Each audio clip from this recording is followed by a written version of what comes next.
a curriculum that was pursued over a few years, Vision of the Gita in 10 verses. And if you look at the cards below that, each verse I took 4 words from those verses, and basically we have 40 words that encapsulate the entire teaching of the Gita, 18 chapters of it.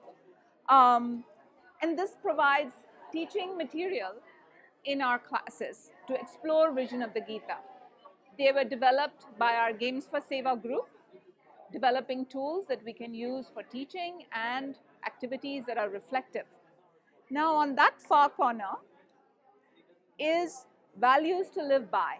If you notice, there is a great artwork, and these are 24 values from multiple chapters of the Gita. Values like arjavam, straightforwardness, dhanam, charity, ahimsa, non-injury. So these values were explored in multiple ways, through art, through discussion, through games, so that we can internalize those values and see the benefit of living a life of value. Thirdly, we have been exploring Ishvara through the chapter 10, which is the glory of Bhagwan, Vibhuti Yoga. So 10 verses, rather 20 verses were taken from chapter 10, and each beautiful concept is first explored by art. And what you see in this entire room is that artwork that reflects Bhagwan. And I will be using that repeatedly, either as a traveling exhibit or in our classes, to explore Bhagwan in such a beautiful way. The treasure that exists within the Bhagavad Gita is really infinite. Each concept you take and unfold, it's an entire teaching in itself. So it's really like the petals of a lotus. At every stage, it opens out more and reveals an inner treasure. Then you go a little deeper, there's another inner treasure. And one can just stay in that vision forever, literally. So my idea is that as a teacher, I explore the vision of the Gita in as many ways I can, through art, through discussions, through teaching, through chanting, through drama, and hopefully a student would go away 10 years from now and not forget that they could dip into the Gita to make their own life. So what we have here today is really a very special exhibit called Vision of the Gita. There are 6 teams presenting six poster boards, where each poster board is part of the Make Your Life series. And the idea is each team is presented one obstacle and in their life, and they have to apply Gita principles, values, and Ishvara in terms of concepts and meditations to transcend that obstacle to achieve their goal in life. And each poster board is quite unique. Now what you see in front of me, right on my side, is actually the art exhibit, which is entirely from chapter 10 of the Gita. 20 verses have been unfolded by concept and word in terms of what it could possibly mean. For instance, if you look at Bhagwan in chapter 10 talks about what all he represents. And one concept, say, that he represents, he says, I am the master of the sense organs. And here you see an artistic, a representation of a yoga pose, which represents mastery of the body and mind to be able to hold that pose in a certain fashion. So my students actually developed the art, and we have professionally designed it so that it can be used to show the glory of chapter 10 of the Gita. There are many such concepts that were explored. One is, I am the Vishnu among the Adityas. Bhagwan is talking about all the things that make up his glory. And the whole idea of working on this art exhibit is for my students to really reflect as to why these traits, concepts are so full of glory. And just to reflect on Bhagwan in this very focused fashion is almost as if Bhagwan designed chapter 10 of the Gita for just. Is in the art exhibit that you saw, not the poster boards that the kids presented, but the art exhibit, is basically there are 75 pieces that were developed over last summer and then, made to look pretty, professional, which are all words from chapter 10 of the Bhagavad Gita. The chapter itself is Vibhuti Yoga, meaning glories of Bhagwan. And I wanted to just share, and this is a teaching we're only going to start in the fall. Usually I'm 2 years, I'll plan 2 years ahead. So I planned for fall of 2019 and 2018. And having these wonderful cards make excellent, excellent reflective tools. So the one that I'm going to talk about today is, Bhagwan says, chapter 10, verse 35, on I am spring among the seasons. So I thought I'd comment on why Bhagwan says he's spring among the seasons. Spring represents a new beginning, a time for renewal, maybe recuperation, or re-energizing. Maybe it's time to clear the heart and mind of anger and regrets. It is a marking point, and nature provides us with the total spirit around us. There's greenery around us, new plants are coming. I know many of you had got plants from the plant sale, and just, the air is different. And it's a period for growth and blossoms. So in this digital era of really no seasons, because everything is temperature controlled for us, our car, our homes, wherever we go, our connection with nature is kind of depleted. And then with the electricity, we don't really transition from day to night with the sun. We sleep whenever we sleep. So spring is a time to reflect on transitions and how we can ride on the power of Mother Nature herself. And what else does spring represent? It represents love and empathy, to be able to walk in someone else's path.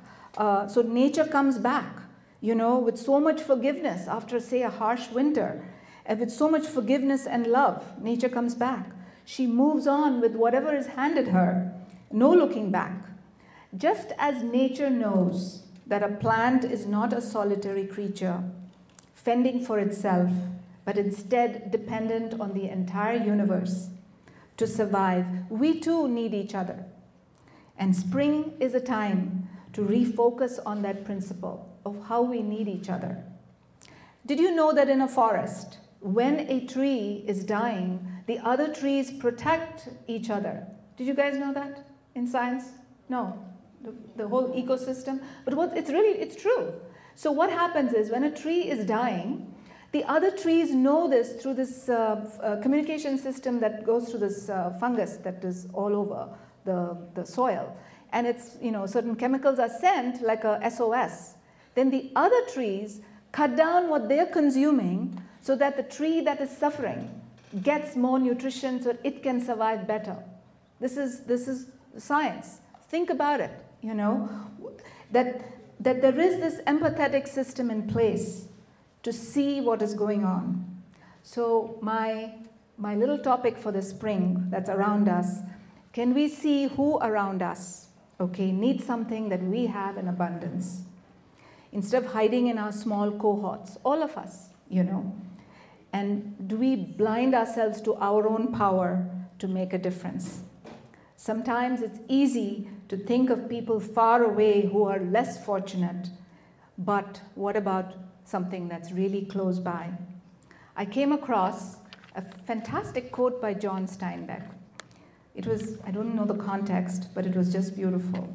He says, it means very little to know that 1 million Chinese are starving unless you know one Chinese who is starving. Isn't that, for those of us who grew up in India, I remember seeing poverty every day, right? We all did. We may have blinded ourselves. So we have to remind ourselves. So spring is a time to bring our awareness to focus on the light.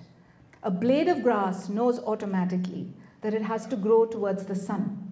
I looked at my driveway the other day. We have pavers, For anyone who's put pavers, after a few years, the grass struggles to come between the two pavers, And we want to just kill it, of course, but that's not, my pavers have plenty of grass all over them now. But the principle is the grass is not giving up. It finds any nook and cranny to break through to go towards the sun. So in that spirit, I want all of us, and I definitely want to do it this summer, from the spring to summer, to rededicate myself, to remind myself that this human birth is very precious and that every moment counts, to move and grow to the light, to keep life simple, forgive dramas, so that we can use our precious neurons for purposes of joy and sunshine. Now the vision of the Gita was unveiled to me, continues to be unveiled to me through my teacher, Pujya Swami Dayananda Saraswati. And for that there can be no special words, just a life lived in that vision in the spirit of gratitude. And somehow today was a great reality that happened with the Vision of the Gita exhibit.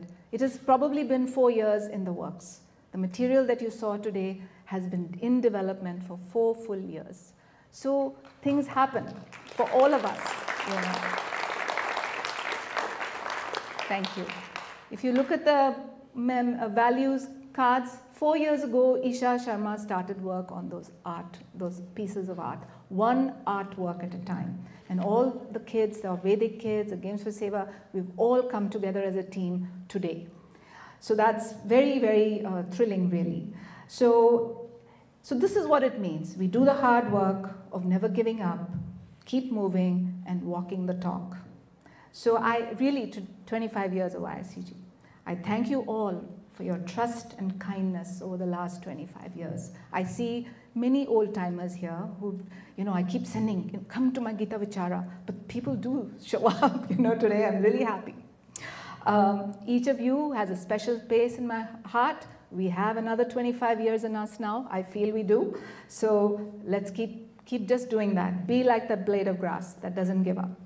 So with that, I want to invite our esteemed graduates, Ishan Tavakaran, Stephanie Benedictus, and Sanjay Verma. Namaskar, I'm Ashok Vyas, and Young India Cultural Group is a wonderful organization. It is connecting with youth and sharing the practical application of ancient wisdom. So here I have the pleasure of standing with Rati Rajaji, and today is a very special day, some sort of a celebration of the Gita teaching, which is continuing for many years. So Ratiji, what is happening today here? Today is my annual program called Gita Vichara. And we study all year on applying the wisdom teachings, ancient teachings, to contemporary problems. And we explore verses, we explore values, concepts, life principles.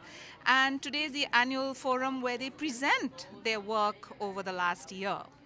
And this year in particular, we're developing something called Make Your Life series. And what does that mean? That means that we are presented with obstacles and opportunities.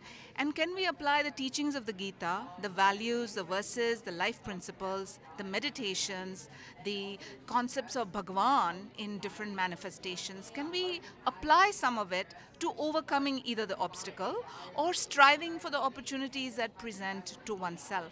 And sometimes obstacles can seem so overwhelming that we cannot aspire for opportunities. We spend so much of our energy on just struggling with obstacles. So the idea is, can you make your life in a vision? And the vision that's presented today, which you will see, is called the Vision of the Gita. And it's a beautiful vision, and many of my students have been with me for many years. So we explore over time, because life presents over time. Okay, so when we refer to Bhagavad Gita, each one of us is reminded of the battlefield of Kurukshetra and the dialogue between Arjuna and Lord Krishna. And of course, there was the biggest obstacle, which to my mind was that he felt that there is no point in killing people who are related to him and all that. So he wanted to give up. So that was obstacle and a question, and there is much, much more. But when we are talking about practically applying that teaching of Bhagavad Gita in the present context, what kind of obstacles the group of students picked up? That's a wonderful question. And the obstacles that we work on, and it's universal obstacles, obstacles of anger, obstacles of sorrow, of greed, of pride, of, I would call alasya, where you just don't feel like moving, occurs for all of us, children, adults, all of us. On a weekly basis, we meditate actually on what was your obstacle of the week. And it's amazing it revolves around the same principles of anger and sorrow and frustration and aggravation. And those could be extreme or they could be minor, you know. So, and we can apply these principles because we want to be the best we can be, to be a value to society, for oneself and for others, in our family, in our community. See, I'm kind of tempted because Make Your Life series and the way you are connecting with Bhagavad Gita, if I may ask a general question which might be clearly known to many people or not. What we as a society and most of us are suffering is, I would term as greed. Because what we have, we want more. When we get more, we want even more. So, do you see that Bhagavad Gita addressing the obstacle of greed in the growth of an individual in some way? Absolutely. The way Bhagavad Gita approaches it doesn't launch into greed right away. It brings you to the point where you see where your likes and dislikes, your raga and dvesha, where when it's taken to the highest degree, can cause so much misery in you. It brings you to the point where you see. If somebody were to tell me, oh, don't be greedy, don't do this, don't do that, it doesn't work. That formula doesn't work. But when you can see as a vision that a life based on just likes and desires, what I want and what I don't want, it actually lands you straight into a lot of trouble. And kids see it, we see it, and in an opportunity of meditative self-reflection, you see the connection right away. But the hardest thing for us to do is to work through our desires and see what has to be let go. And that's where the Gita really helps. What do you let go, you know? How do you let go? It is also difficult because attachment and detachment both are important in some way in making your life. So in the Make Your Life series, Ratiji, I'm also tempted to ask you, many times in our society, even as parents, when we are trying to show the path of growth to kids, we are looking at money most of the time, make money and pay your bills in a dignified way. That's what we consider as life most of the time. If you sort of precipitate a lot of teachings that we are given or are giving. So, in the context of Bhagavad Gita, do you think that is the correct approach, or there is more to make your life? See, making money is a vital part of one's life. You know, it is artha. You know, you have to earn so that you can build your life. But when it becomes an obsession and it causes going against some basic principles of ahimsa and satyam and karuna and all of those, then that method is incorrect. And when you cross those principles, rather you don't follow those principles, that's where it becomes greed. And here is the thing, we live in a culture which is very greed oriented, you know. We're all judged by, and the kids know that, you know, especially out on Long Island. The kids know that, the success is very oriented around monetary acquisitions. Absolutely. So I must say that Rati Rajaji, Young India Cultural Group succeeded, first of all, in exposing these teenagers here all the way away from India in America towards Bhagavad Gita. And on the top of it, not just exposing to the text as such, but how to apply the principles which are given in Bhagavad Gita. So when you saw the demonstration of their understanding so creatively, how as a teacher that made you feel? I'm always surprised by how much I learn from the students. It's a moving entity, life. The anxiety level that the youth have of today far exceeds the anxiety level they had 10 years ago, 15 years ago. I've been doing this for over 25 years, so I see anxiety much more, you know. So I work extra hard to make it simple, actually. I work hard to make it simple, that life can be simple, that you don't have to internalize everything. Anxiety, keep it outside you. It's a process. There's no easy formula. And we apply our principles. It's a daily process. It's not something you do once and then say, acha, I've studied. Life pura yahi hai, you know. So congratulations, vision of the Gita, Vibhuti Yoga. And as I conclude this conversation with you, Bhagavad Gita 18 chapters, was there a particular chapter that was focused for today? Well, no. What we did is we have 3 parts. For the last couple of years, I've been exploring 10 key verses of the Bhagavad Gita. And that's called, that's right here, the 10 verses. They cover many chapters. Then in addition, from chapter 13 and chapter 10 and chapter 16, we have the values, which is right behind you. There are 24 values that we explore, common values. Then lastly, behind me on this side, is the chapter of Vibhuti Yoga. And why Vibhuti Yoga? Why chapter 10? It is actually one of the most beautiful chapters of the Gita because Bhagwan talks about such tangible things. He refers to the beauty of Ganga, he refers to the beauty of Himalaya, of the seasons, of the rishis. And every time there's a glory, he says, you see me in that glory. And by exploring Bhagwan's glories, we are able to transcend ourselves a bit and see beauty everywhere. In everything, we can have the ability to see beauty through that chapter. So with this, a vision accumulates in one's life. It takes time. It doesn't happen overnight. And my hope and prayer is that by studying all of this, my students will acquire a vision of themselves, a vision of Bhagwan, and a vision of the world around them. Because 10 years from now, they'll have new issues. We won't know what they are. But you take universal vision, and you can cope with that and have a great life, making the right decisions.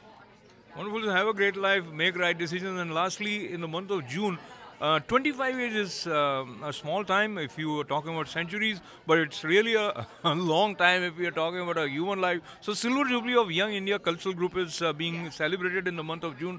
Talk to me a little bit about that event. We're really acknowledging the work of so many people, over 100 people really, who have strived for this organization, 25 years of giving back in so many aspects of our culture. And that's only the tip of the iceberg. We've been a community for our friends and family. We've seen our kids. We've seen now grandkids coming in. So we want to mark this point. We want to mark this point and celebrate our 25 years. It is a family event. And when, where? It's going to, the gala that we're having is at Leonard's in Great Neck on June 9th, And what would be the special feature of this gala in addition to appreciating those who have been a part of this journey? Well, the special feature is we are actually having a presentation that crystallizes 25 years. Over a few minutes, really. So that'll be a lot of fun. And we're really there to celebrate each other. It's a family together for 25 years. That means something. So we're going to be with each other and really hug each other and be happy for ourselves. So if you want to be a part of this happy orbit and make it even more wider, then we will have the details for you. But Ratiji, I want to conclude by sharing a couplet that is most dear to me from Bhagavad Gita, and I would request you to do the same. And I know all the 700 verses of Bhagavad Gita are great, but this one I am sharing with you is probably from 9th chapter. Man mana bhava mad bhakto madhya jimam namaskuru mame vaishyasi yuktatvev matmanam mat parayanaha. Wow. I would agree with you. Now you must give the full explanation of that. Okay, so very outline of the meaning of Manmana will be my devotee and bow to me or do namaskara to me. And that way, meditating on me, you will be one with me. Mame Veshisu, Matmanam Matpara. And call that take refuge in me or something of that. Your insight. No, but this is actually, Ashokji, my personal view too. We have to just surrender, and be in that vision repeatedly, because in this dunya right now, it's so hard to be in any vision, Kuch bhi ho, so many things happen. So we have to repeatedly be in that vision, and you become one for maybe a short time, but we keep doing it. That's meditation. Keep doing it. Then that's where the journey ends, And that's where we conclude, or rather we end this conversation. Vision of Gita is actually all about realizing your glory, and ample of inspirations and abundance is available for us. And once again, I want to thank Rati Rajaji and Young India Cultural Group for making our next generation aware of this treasure, which is waiting for us in Srimad Bhagavad Gita. Thank you very much. Pranam Thank to you you. so much, Ashok.